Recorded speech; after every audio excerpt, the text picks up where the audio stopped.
दोस्तों नमस्कार। राष्ट्रीय कल्चर की लघु कथा में आज हम यहाँ अभी पुणे के एक बड़े प्राचीन मंदिर में आए हुए हैं, शिव मंदिर में। तो यहाँ पर मुझे एक अचानक रेफरेंस हुआ कि आज शिव मंदिर पर अपन शिव जी के बारे में बात करें। क्यों कहा जाता है शिव जी को महादेव? त्रिदेव हैं, सब जानते हैं, ब्रह्मा विष्णु महेश, लेकिन सबसे उच्च स्थान इसमें महादेव का जो है भोले शंकर को दिया गया है। हम इसका आज रीज़न समझने का प्रयास करेंगे और इसके ऊपर से मैं आपको सबसे पहले एक रेफरेंस ये करूं कि एक बड़ी पुरानी कहावत है कि भिखारियों की भीड़ लगी है, कुछ मंदिर के बाहर कुछ मंदिर के अंदर। तो ये ज़्यादातर मंदिरों में हम लोग कुछ मांगने जाते हैं, अपनी आकांक्षाएं लेके जाते हैं। तो उसके ऊपर से कहा गया है कि कुछ भीख मंगे बाहर खड़े हैं, कुछ अंदर खड़े हैं। लेकिन शिव जी का चरित्र जो महादेव, इनको जो देव से महादेव बनाता है, अगर आप उसको गौर करेंगे तो शिव जी का जो चरित्र है वो हमेशा देने का रहा है।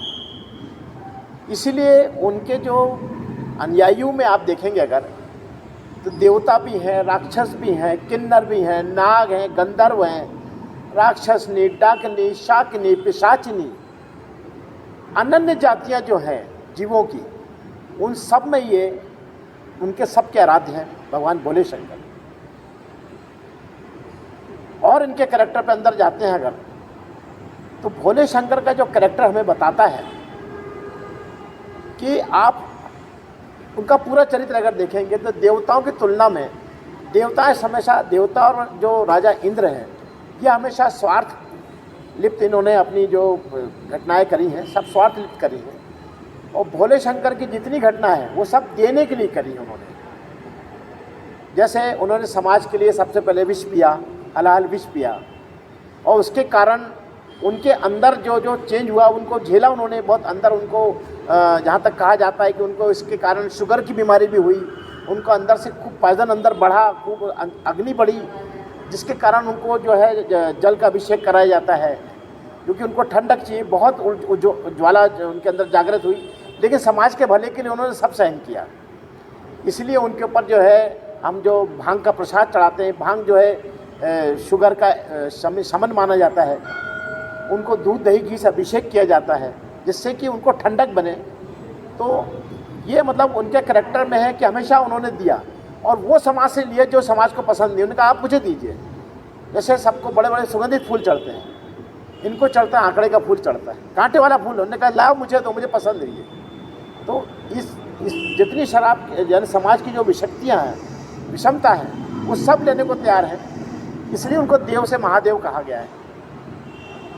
और इनके कैरेक्टर में अंदर जाते हैं तो इनका शिवलिंग के ऊपर एक बड़ा विवाद हमेशा चलता रहा है। लोगों ने उसको साधारण शिवलिंग से उसकी तुलना करी, जबकि जो वैज्ञानिक अगर दृष्टिकोण से हम देखते हैं तो जब सूरज से पृथ्वी का टुकड़ा अलग हुआ तब वो अग्नि का गोला था, और जैसे जैसे वो सूर्य से दूर होता चला गया और जैसे जैसे उसमें साइक्लिक मूवमेंट आया, तो वो दूर होने के बाद अंधेरा उजेला, इस प्रकार के जब ऋतु परिवर्तन हुआ तो उसके कारण पृथ्वी पर बरसात हुई।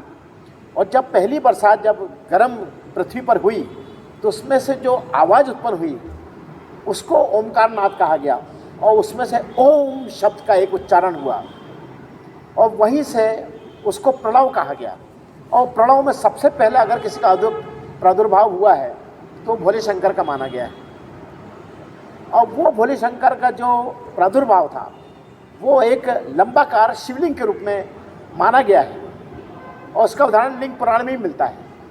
लिंग पुराण में जब उसके बाद जो विष्णु और ब्रह्मा जी का उत्पन्न हुए तो ब्रह्मा जी उत्पत्ति में लग गए और शिव जी अपने विष्णु जी उसके पालन में लग गए, और दोनों में जब एक कंपटीशन हुआ कि कौन बड़ा, तब उस समय उनको यही ज्योतिर का जो शिवलिंग का जो पेंडुलम जो बड़ा वो था वो उनके सामने आया, और उसमें से आदेश आया कि आप इसका अंतिम छोर ढूंढिए। तो गरुड़ पे सवार होकर ब्रह्मा जी नीचे तरफ चले गए, विष्णु जी अपने वाराह रूप लेकर ऊपर चले गए, लेकिन उनको छोर नहीं मिला। और बाद में उन्होंने वही आकाशवाणी हुई कि मैं भोले शंकर, मैं शिव हूँ और मैंने ही तुम लोग की उत्पत्ति की है। तो उत्पत्ति और संहारक जो हुए वो शिव जी माने गए। और चूँकि उन्होंने समाज के लिए हमेशा समाज की कुरीतियों को ग्रहण किया, इसलिए उनको देवों से महादेव कहा गया। लेकिन कालांतर में एक उसमें शिव जी के बारे में एक जो दक्षिण भारत में जो एक प्रचलन चला, वो एक बड़ा खतरनाक प्रचलन चला था कि वहाँ पे शिव और विष्णु जी के भक्त अलग अलग हो गए। भट्टाचार में आपस में मतभेद हुए और शिव वैष्णव फुटेवल, सिर्फ फुटेवल के नाम से एक बहुत बड़ी घटनाएं वहाँ पे हुई और दोनों में बड़ा विरोधाभास हुआ।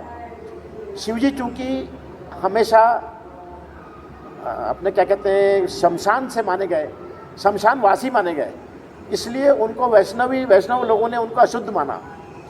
और इस प्रकार से शिव और वैष्णव मत में भयंकर मतभेद हुआ और इनमें काफ़ी अभी तक है ना कहीं कहीं क्षेत्रों में अभी भी दक्षिण में इसका चलन है अभी भी। क्या ना जो शिवाचार्य हैं, भट्टाचार्य जो है विष्णु जी के भक्त जो आचार्य हैं, वो शिवाचार्य का दर्शन नहीं करते, सुबह से शिवाचार्य भट्टाचार्य के दर्शन नहीं करते। इस प्रकार की कुरीतियाँ अभी भी हैं।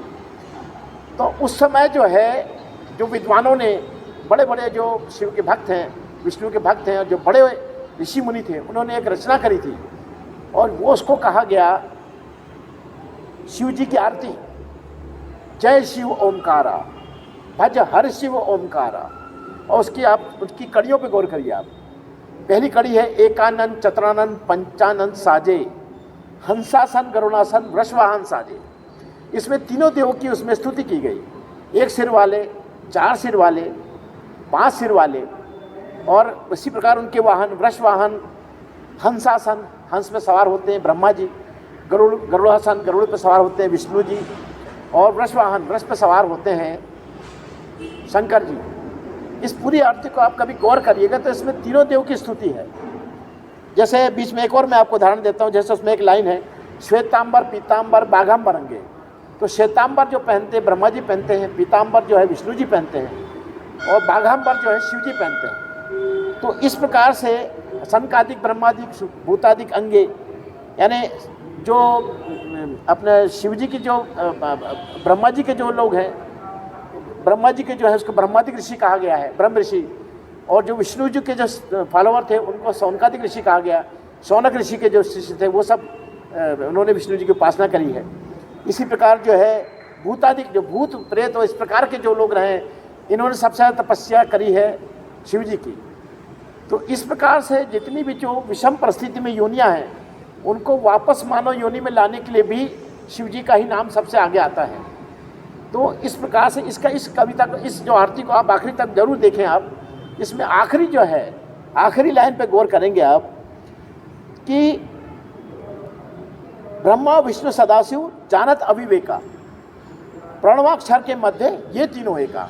यानी प्रणवाक्षर मतलब ओम का जो नाद है उसमें ये तीनों एक हैं। और ओम का नाद कब हुआ था, जैसे मैंने आपको बताया कि जब पृथ्वी से, सूर्य से अलग हुई और जब उसमें पहली बरसात हुई और उसमें जब लगातार पृथ्वी ठंडी हुई, तो उसमें से जो पानी के गिरने से, जो पानी पे, जो अग्नि पे जो पानी गिरने से जो नाद निकला, उसको ओमकार नाद कहा गया। वही प्रणव नाद है। तो इस प्रकार से मैंने आज आपको एक शिव जी का एक महादेव वाला स्वरूप मैंने आपके सामने रखा है, और इसीलिए महादेव लोकप्रिय हैं। आज भी आप देखिए विश्व में ज़्यादातर जो सनातनी हैं वो शिव के भक्त ज़्यादा हैं, बनिस्बत विष्णु जी के और ब्रह्मा जी के। ब्रह्मा जी को तो श्राप मिल गया था कि उनकी उपासना कम जगह होती है, पुष्कर में होती है। तो आप इस प्रकार से शिव जी को महादेव के रूप में हमने आज इसको लेखांकित किया, और आगे भी आपको अच्छे अन्य वीडियो हम इसमें दिखलाएंगे। और आप इस विषय में कोई प्रश्न करना चाहें तो आप उसमें कमेंट्स डालिए, मैं उसका जवाब दूंगा। इसको, चैनल को सब्सक्राइब करिए और आनंद लीजिए।